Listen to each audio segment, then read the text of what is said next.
Hello, my dear friends. Welcome to IIT and Talks.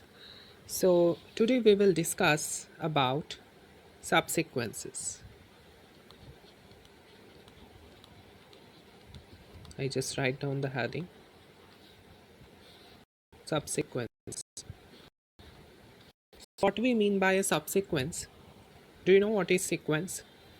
Sequence, if we define earlier, we also defined what is sequence. In other words, if we see what is sequence, then sequence is nothing but a function. Say xn is a function.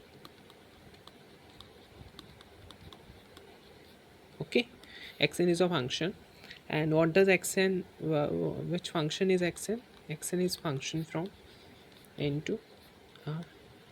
That is a function xn. So sequence is nothing but a function from n to r that you call as sequence. Okay, so first term of sequence is basically x1 x2. You define like that way, right? In this way, right? So similarly, we have a notion of what we call as this one, subsequences. So how will you define subsequence? I just take another color as well. So if we see subsequence,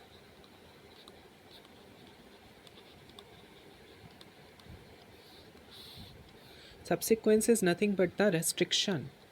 It is the restriction of xn. Xn is just a function, right? To infinite subset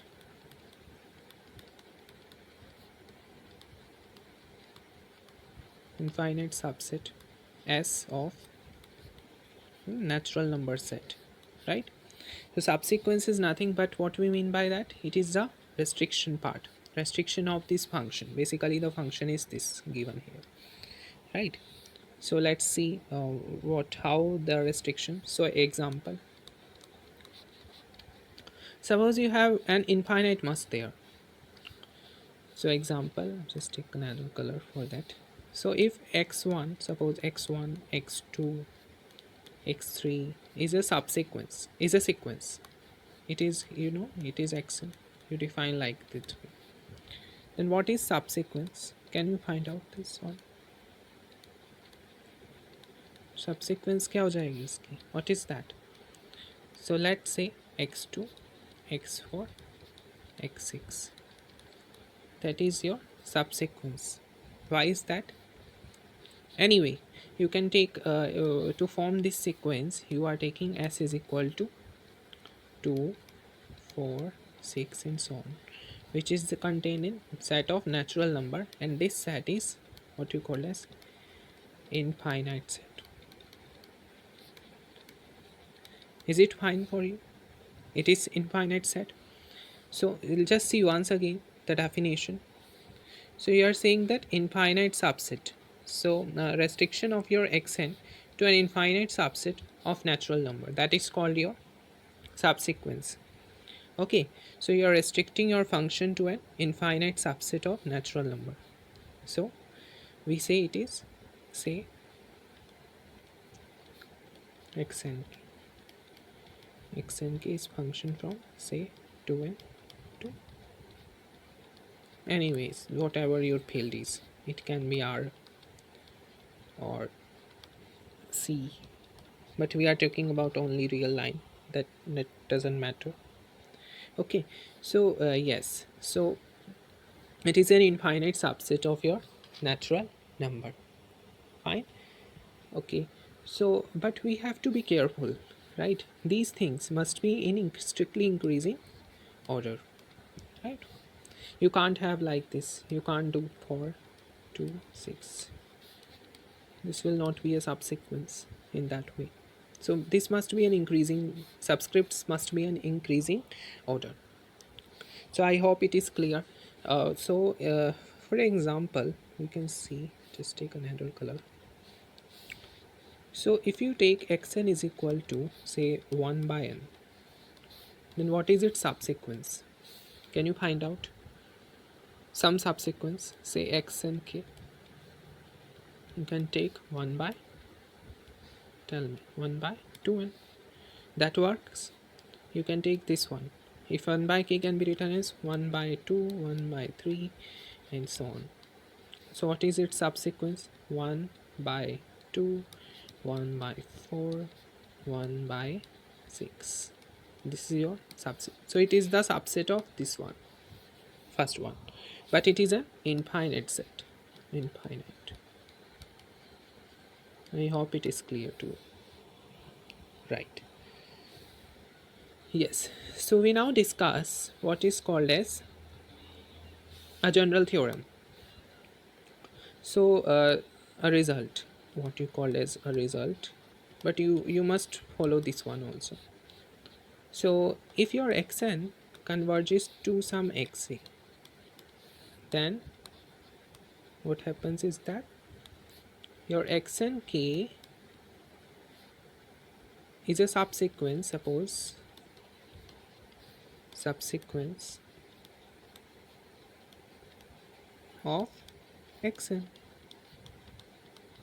Xn k is a subsequence of xn, then xn k converges to also x, right? As what happens as k goes to infinity, right? You label basically nk, by nk you are labeling the elements of your xn main sequence, right? Subscripts, you are labeling your subscripts. Let's see why. Let's see how it follows. So for the usage, see proof. So what is the proof? If you see, we start just by looking at epsilon. That epsilon is greater than 0, then what happens is that since you know that xn converges to x, then by the definition for a given epsilon you will found there exist a naught, capital N, which belongs to set of natural numbers such that xn minus x to the mod is less than epsilon for all n small n greater than equal to capital N. Is it fine? Right. And then we discuss for the general one. So it is for the sequence. Now we translate it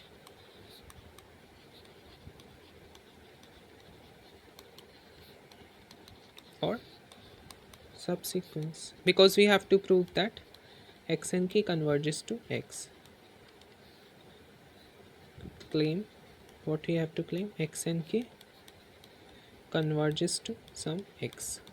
So in fact what you have to do basically is that you have to show that this thing anyways, that mod of xn k minus x is less than epsilon, right, after some n, right? I just rub this one. We will prove this thing. Okay, let's see why it follows. So if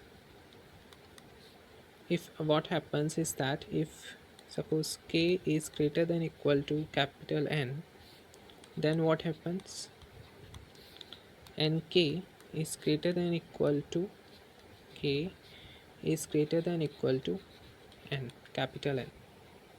Why is it follows? So if k is greater than equal to capital N, because you are taking n greater than equal to n, suppose if n is k, small k, and it is greater than equal to capital N, then nk is greater than equal to k, and which is greater than equal to capital N. You can easily prove this thing, that nk is always greater than equal to k. What is nk and what is k? Let's see in detail.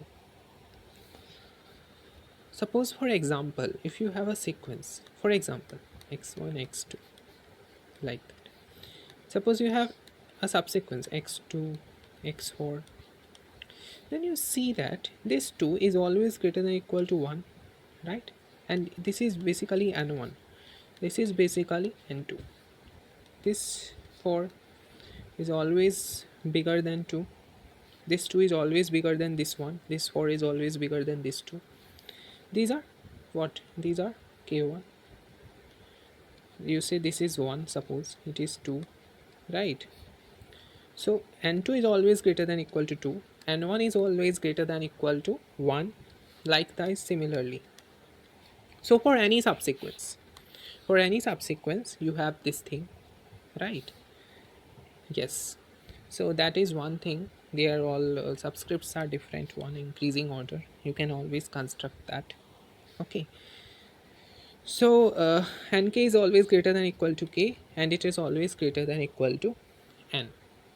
So what happens then? Then if k is greater than equal to n, what happens is that x and k minus x to the mod is less than epsilon, right? Why is that follows? Because nk is greater than equal to n. This one, nk is greater than equal to n, and k is greater than, for all k greater than equal to n, basically for n, suppose n is your 5, then if k is greater than equal to 5, then this thing holds, for example, right? So this clearly implies x and k converges to your x.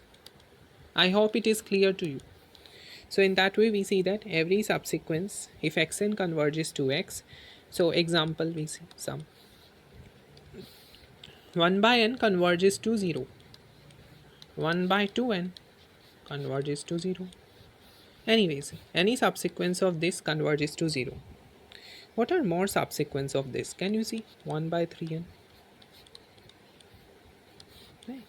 Anyway, you can construct very many sequences. Now try to construct subsequence subsequence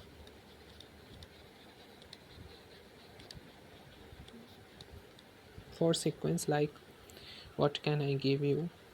2 to the power n minus 1 to the power n